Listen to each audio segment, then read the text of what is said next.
이번 시간에는 관동 대지진 이후 국내외 조선인들의 항의 및 추도 활동에 대해서 살펴보도록 하겠습니다. 관동 대지진이 발생했던 1923년 9월 직후에 지난 시간에 말씀드린 것처럼 동경에서는 유학생을 중심으로 이제 동포 위문반이 만들어졌다고 말씀드렸는데요. 그 위문반의 조사 활동의 결과를 보고하고 공유하는, 그리고 그 자리를 빌어서 일본 정부에게 항의의 뜻을 전달하는 동경 조선인 대회가 그해 말 12월 말에 열렸습니다. 도쿄에 있던 친일 단체를 제외한 모든 학생, 노동자, 사상, 종교 단체가 다 같이 연대해서 만든 집회고요. 거기에 일본인까지 많이 참여를 해서 동경 시내에 1000여 명이 모였다고 합니다. 한편 상하이에 있었던 대한민국 임시정부에서도 외교총장 조소왕의 명의로 당시 일본의 외무대신 겸 총리대신을 하고 있던 야마모토 곤베 앞으로 항의서를 전달을 했습니다. 그뿐만이 아니라 상하이 교민대회가 열리기도 했습니다. 거기서 이 사람들의 뜻을 모아서 경고서라는 이름의 문서를 일본 정부에게 발송하기도 했고요. 그뿐만이 아니라 러시아, 중국, 국내에 있던 많은 조선인 단체들이 그리고 일본 정부는 끝끝내 무대응으로 일관하지만 그래도 할 수 있는 최선을 다해서 아파하고 그리고 항의의 뜻을 전달을 했습니다.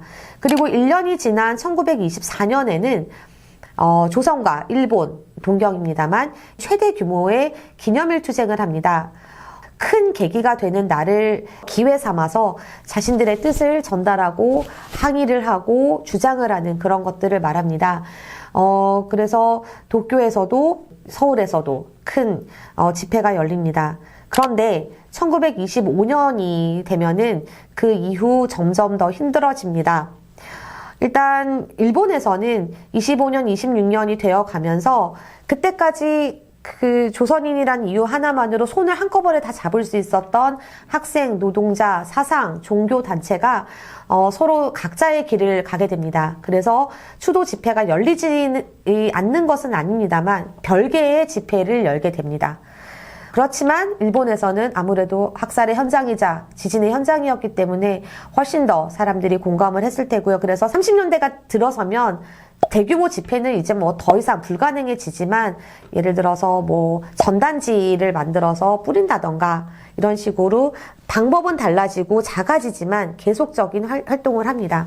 그런데 30년대 중반 이후 중국 침략이 가속화되면서부터는 관동대지진 조선인 학살 희생자 추도뿐만이 아니라 일본의 모든 사회운동이 더 이상 기능하지 못하게 됐을 때에 같이 이러한 활동들도 힘들어집니다.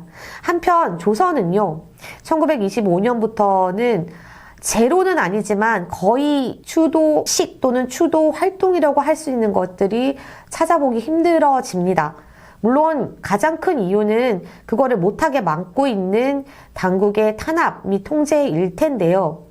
그러다가 점점 더 조선인 단체가 조선인의 피해자를 추도하는 것이 아니라 조선에 살던 일본인들, 제조 일본인과 그러니까 시라던가 도라든가 경찰서, 각지의 경찰서가 함께 공동 주최를 해서 그 지진 때 돌아가신 모든 희생자들을 기리는 추도식으로 점점 더 성격이 달라집니다. 물론 그 추도하는 희생자 안에는 조선인들도 개념적으로는 포함이 되어 있겠지만 제조 일본인과 관 경찰이 주도를 하고 심지어 추도식을 연 다음에 신사를 참배하고 거기는 각지의 제한군인의 일본에서는 학살의 그 주체였던 자경단의 메인 구성원이라고 말씀드린 바 있는데요. 제한군인회가 각지의 추도식에 공식적으로 참여를 하고 심지어 이토 히로부미를 모시고 있던 신사에서 행사를 하고 이러한 곳에서 열리는 추도식에 조선인들은 더 이상 추도의 주체이지도 못했고 추도의 대상이지도 못하게 되었습니다. 그러다가 1930년대 중반 침략 전쟁이 가속화되고 40년이 넘어가면은요, 심지어 이날을 계기로 전쟁 에서 승리를 기원하고 이날은 하루 정도 술 안 먹고 그 전쟁에서 고생하는 우리로 치면 국군 장병의 건강과 승리를 비는 그런 걸로 완전히 변질이 됩니다. 아마 일본에서도 마찬가지였을 것 같습니다. 그러다가 45년 8월 15일 해방을 맞습니다. 가장 먼저 움직인 거는 역시나 일본의 도쿄였습니다. 도쿄에서는 해방 직후 1945년 10월에 제1본 조선인 연맹, 약칭 조련이라는 단체가 결성이 됩니다. 그러니까 해방되자마자 조선인들의 커뮤니티가 만들어진 건데요. 그래서 이 조련과 일본 공산당 등등의 단체가 모인 추도회가 1946년 9월 1일, 그러니까 1년 지난 뒤, 그러니까 아무래도 8월 15일 해방을 맞고 그로부터 보름 뒤인 그 해의 9월 1일은 조선도 일본도 아무것도 하지 못했고요. 1년이 지난 동경에서는 추도회가 열렸는데 무려 5,000명이 참석을 합니다. 근데 이 46년은 관동대지진의 기념일 이러한 추도식뿐만이 아니라 3.1절 기념, 8.15 기념, 9월 1일 관동대지진 기념이라기보다는 추도, 이 세 가지가 제일조선인의 정치운동의 큰 핵심입니다. 정말 대규모로 동원을 하고 집회를 열고 가도행진을 2시간씩 하고, 그러니까 3.1 운동을 기리고 8.15를 경축하고 9월 1일에 관동대지진 희생자를 기리는 게 목적이지만 그 자리를 빌어서 그때그때의 제일조선인들의 목소리를 일본 사회 또는 일본 정부에 표출하는 그런 기회를 삼은 거죠. 한편 서울에서도 열립니다. 하루 뒤 9월 2일에 이 조련이라는 일본 제일조선인 단체인데요. 서울에 위원회가 설치되어 있었습니다. 서울위원회와 반일운동자 구원위원회의 주최로 추도회가 열리긴 합니다. 이 추도회는 민주주의 민족전선, 민전 약칭으로 많이 알려져 있는데요. 계열의 단체들이 모여서 서울에서 추도회를 여는데 도쿄만큼의 규모와 파급력은 아니었다고 합니다. 그리고 다시 일본으로 건너가서 2년이 지난 1947년 3월 1일, 날짜만 들어도 딱 무엇을 기념하는지 아실 것 같은데요. 3.1운동을 기념하여 조련의 치바현 본부에서는 관동대진제 희생동포 위령비, 왼쪽의 사진과 같은 비를 세웁니다. 이러한 위령비나 추도비는 1923년 직후부터 일본의 각 지역에 작게나마 계속 만들어져 왔습니다. 일본은 지금도 그렇지만 장례 절차나 망자에 대한 의식이라던가 추도는 대부분 불교가 담당을 합니다. 그래서 각지에 그런 학살이 자행되었던 요소요소의 절에 이름은 알 수 없지만, 그리고 조선인이라고 명시는 하지 않았지만 딱 보면 그 의미를 알 수 있는 무용고 희생자들의 추도비라던가 그러한 작은, 규모는 작고 정확하진 않지만 그러한 비들이 있어 왔고요. 그랬는데 47년에 그 해방이 되고 조련이 결성된 이후에 이거 엄청 크거든요. 엄청 크고, 그리고 47년 당시 일본에 있는 모든 비를 통틀어서 학살의 주체로 일본 국가와 민중을 명기한 거는 이 비가 유일했습니다. 47년 당시. 그 이후에는 2009년, 그러니까 62년 후에 또다시 만들어지는, 그만큼 일본도 뜻있는 시민들도 있고 하니까 이 학살의 역사가 계승이 되고 추도도 계속 이어져 오지만, 이러한 비를 세우고 심지어 거기다가 일본 국가와 민중들이 죽였다라고 명기할 수 있는 거는 정말 힘들고 큰일인데, 당시에 47년 당시에 제일조선인들의 위세라고나 할까요? 이 파워가 늘 느낄 수 있을 것 같습니다.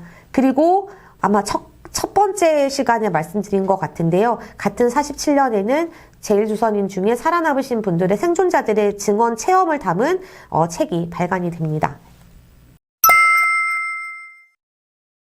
그런데 그러면서 이제 일본에서는 나중에 말씀드리겠지만 한동안은 좀 이렇게 48년까지는 이런 추도식을 합니다만, 아시겠습니다만 나중에 한반도가 남북으로 분단되면서 일본 내 제일조선인 커뮤니티도 두 가지로 나뉩니다. 대한민국과 연결되어 있는 민단, 그리고 조선민주주의 인민공화국과 연결되어 있는 조련, 나중에 총련으로 이름이 바뀌는데요. 그렇게 분단이 되고 분열이 되면서 이러한 한데 모여서 5,000명이 모여서 하는 이러한 집회는 하지 못하게 됩니다. 그러면 한국은 어땠을까요? 여기에 지금 화면에 최승만이라는 분의 회고록의 일부를 발췌해 놓았습니다. 이 최승만이라는 분은 당시에 유학생으로 건너갔다가 도쿄에 있었던 한국 YMCA에서 간부로 오랫동안 역임하신 분입니다. 그래서 이 관동대지진 당시에는 유학생 그리고 도쿄에 있던 그 조선인들의 약간 대표격으로 경시총감이 이 사람을 불러서 우리 좀 협력 좀 하자. 따로 별도로 부를 정도로 그 정도로 이제 오래도 있었고 그런 역할을 하셨던 분인데요.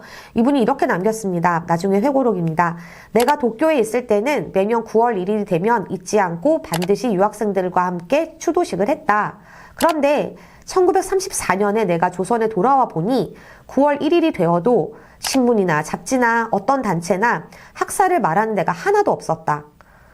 그런데 1982년, 그러니까 59년 만인 작년에야 비로소 추도회도 하고 각 신문에도 떠들기 시작하였다. 무관심이라고나 할까? 알지 못해서 그랬을까? 이것만큼 큰 과오가 또 어디에 있을까? 이런 글을 남겼습니다. 실제로 이 해방 직후에 46년에 한번 열린 이후로는 확인된 바가 없습니다. 그러다가 1982년에 왜 갑자기 추도식 위령제가 열렸냐면은 당시에 일본의 교과서 왜곡 문제가 빵 터지면서 그러면서 각 역사의 그런 뭐 강제동원이나 이런 것들이 이제 주목을 받기 시작하면서요. 서울에서 위령제 및 강연회가 한번 딱 열리고 나서 2010년대로 넘어갑니다. 그 사이에는 또 없어요.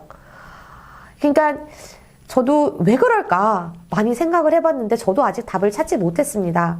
물론 한반도, 그러니까 내가 사는 내 고장? 우리 마을에서 벌어진 게 아니라서 좀 무심했나? 아니면 당시에 조선총독부가 정말 동경에서 돌아오는 조선인들을 일일이 쫓아다니면서 말하면 죽어, 너 가만히 안 둘 거야. 그리고 학부형들, 유학생들 같은 경우는 학부형들 집까지 찾아가서 네 자식들 입단속시켜 이러고 다녔었거든요. 그게 정말 성공했나? 한구령이 성공했다고밖에 못하나? 별의별 생각을 다 해보았습니다만 아직 저도 답은 없습니다. 같이 고민해 주셨으면 좋겠습니다. 이렇게 해서 1923년 9월 당시 그리고 해방 공간 이후 주로 조선인들의 어떠한 대응을 했는지 간단히 살펴보았고요. 다음 시간에는 한일 양국의 시민단체가 어떠한 추도 또는 조사 활동을 했는지 살펴봄으로써 마지막으로 2023년 100년을 우리는 어떻게 맞이해야 할지를 함께 고민해보는 시간으로 하겠습니다.